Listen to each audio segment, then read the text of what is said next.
Yeah, I think so. When you look at our depth, I think our team's even deeper this year than we were last year. And for the guys that we lost due to free agency or you know different teams around the world, we replaced them with some really quality people. So we got some guys that we signed that should provide a bit more offense than last year. So I'm really excited for it. This is the first day of training camp. It went really well. The guys all looked really good. And usually when you go through the first day, uh, there's usually some players that stick out that probably shouldn't be here. It wasn't the case. Everybody looked great. Just going through last year, how do obviously the one of the big strengths was the culture and kind of the mentality of the team. How do you start to lay some of that groundwork for that team here? Well, it starts today. Just the interaction with the players, having myself and the assistants going through the room, getting to know the guys. We talked about it with the players already in our meeting. We have a family type atmosphere. It's always worked well for me, like wherever I went. Once the season gets started, we're going to kick off with our annual pig roast to get the guys out, the girls and their wives and their families, and get to know them on a personal level. But it's an everyday process trying to build that culture, and it starts today. And we have a lot of returning players that know what it's all about. And just from talking to the new guys up in Washington and the guys that are here, they understand what it's all about to be a Hershey Bear, live in this community, and play for this hockey club. So um, the people that we bring in are all character people, and that certainly does help. Last year, the leadership on the team was a big thing, and no matter who we asked, it was always like there's a whole bunch of leaders in that room. Some of those leaders are gone, like Mason Morelli, things like that. But Logan Day is back, guys that now have been with the team a full year. Have you noticed a change in kind of like the dynamic now that Logan Day is going to be looked at as a leader for some of the new guys on this roster? There's not really a big change. The guys that are new are blending in, and actually a lot of the players that we've signed to play here have good leadership qualities. Um, it's one thing to sign a good hockey player, but we want to sign good people, and that's a start. That's the foundation of having a good culture, is having uh, good character people in that room. Because when the times get tough, as we saw last year, the character and the leadership in the room shines. I guess the goal's the same every year, but when you come off winning a cup, do you sense a different atmosphere in the locker room, more confidence, a sense of accomplishment, that kind of stuff? For sure. I saw it in training camp up in Washington. The guys that won the cup last year, guys like Lapierre, for instance, he's having a great camp up there. He's playing with a lot of confidence. Anytime you win, you develop that confidence. And that's why it's so important for our team to go deep into the playoffs, so these young guys can develop that confidence going into the next year. And you saw it. The guys are walking around, just the aura of the people that have won, um, just shines through, and you can sense it. Like even the veterans from the Washington Capitals, when they walk up to a certain player saying congratulations, um, the guys are proud, and it does give them a lot of confidence. Coach, I know it was a short off season. I mean, how many people did you hear from? How long did the congratulations last? And did you hear from some people you hadn't heard from in a long time? I mean, to win a Calder Cup like that. Well, it's a 4-hour flight home from Palm Desert, and I was on my phone the whole time replying to everybody that messaged me.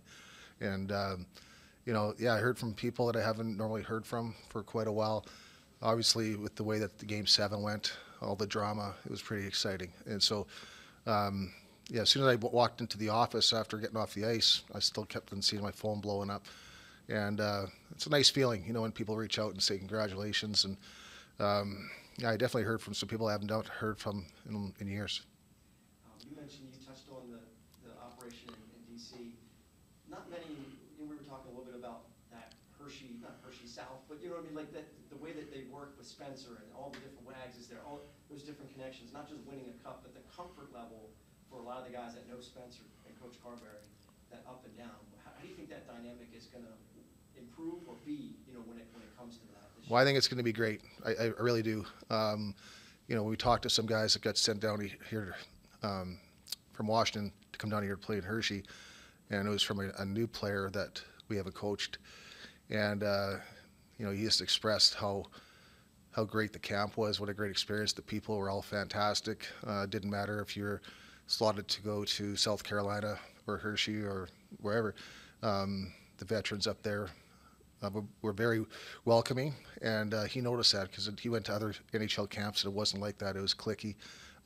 It's not like that with the Washington Capitals. It was a great experience for a lot of these players, and I think having Spencer up there, knowing a lot of the players know him.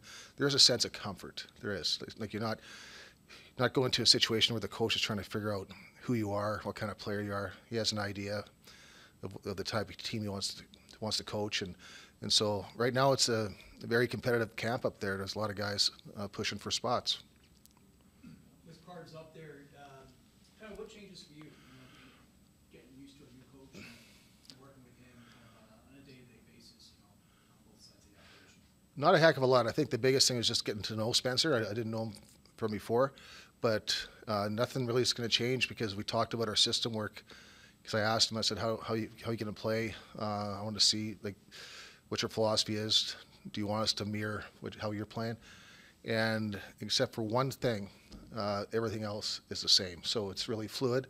They want to forecheck the same as us. The D zone's the same. Our philosophies are pretty similar. The only thing that's a bit of a change is the neutral zone up there. They're going to change that, but the players all learn from it in training camp, and we're still going to teach the guys here. We may go in a different direction and just play the way that we did last year in the neutral zone, but the thing is that the players have to know once they get called up how to play that system, and it's not a very difficult system, but they just have to be reminded. So we'll touch on that in practice to make sure that they know what they're doing. Having coached championship teams the year after, now that guys actually know how hard it is to win, and they've been through that wear and tear, how much of a challenge is it for them to kind of get back on the horse and do it all over again? I went through this when I played in Portland, and we won, and we had a similar situation with we had guys that left to different organizations, but we brought new guys in. It's very, very similar to the way it is here. And I think we got out of the gates, we'll win 14-0-3 because we had a chip on our shoulder, like we're the champs, and we knew that everybody's going to try to knock us off. So the thing is that I hope that's the same situation. But the reality is that when we got to the first round of playoffs, we lost in Game 7. We lost in the first round. So it's going to be a challenge all year. Like we know when we play against teams, we're going to get their best game, and that's fine. It's just going to make us better. And we're going to take it period by period, game by game, and away we go. But it's going to be really emotional opening night. In those types of games, it's just they're hard to play in for the guys after the banner racing and all that stuff. Then to play a hockey game, it's tough to do. So we want to try to just get that win however we can and go on from there. But it's a mindset, and I'm fortunate enough that I've been through it, so I can there's certain signs, maybe warning signs that maybe I can nip in the bud during the course of the season. And we just want to make sure that we put ourselves in a good spot to go after the cup again. And how tough are some of those early games where, you're used to coming off playing these high-pressure, high-pack, playoff games, and now you're kind of in the early season mode, and, it's not that maybe the same level of intensity? It's going to be tough. It's going to be tough. It's going to be, like I said, we're going to get everybody's best game. Teams are going to want to, finish their checks and try to run us over, and so we're going to have to make sure that we're ready to play. If we go out there and think that we're better than we really are, it's not going to be good. And there's going to be times this year, might even happen the first month, where we stumble and we're having a tough time maybe getting some wins. And you know what? I kind of invite that because the thing is that it kind of puts us back in our place and gets us back to playing hockey the right way, going through bodies, doing all the little things right, paying the price, and so we'll just have to wait and see and take it game by game to see where we're at, but it's going to be tough. You mentioned the quality of people that you sign, just as people in general, not necessarily as hockey players. Does that kind of roster turnover help keep that chip on the shoulder? Because those guys weren't champs last year, so having them in the locker room, they're hungry to bring a championship and a cup back here. You know what? It works both ways. The guys that won the championship last year, they have an obligation to these new guys coming in to give them a chance to win the championship. And the new guys coming in the locker room, they have an obligation to make sure that we reach that goal again. So it works both ways. But the new guys coming in are excited. Let's face it, it's a great place to play, great fans. We get treated well here. And they put together a team that always gives us a chance to win every night. It doesn't matter who we have in the lineup. and there's going to be some really tough decisions being made about who's playing and who's not, because from what I saw out there today, and there's still a lot of people that are going to be sent down from Washington, but what I saw today was like there was no really weak link out there. You know, everybody is working hard, everybody can skate, some good talented players, so it's a good position to be in to make these tough decisions. That means that we're going to be a pretty good hockey team.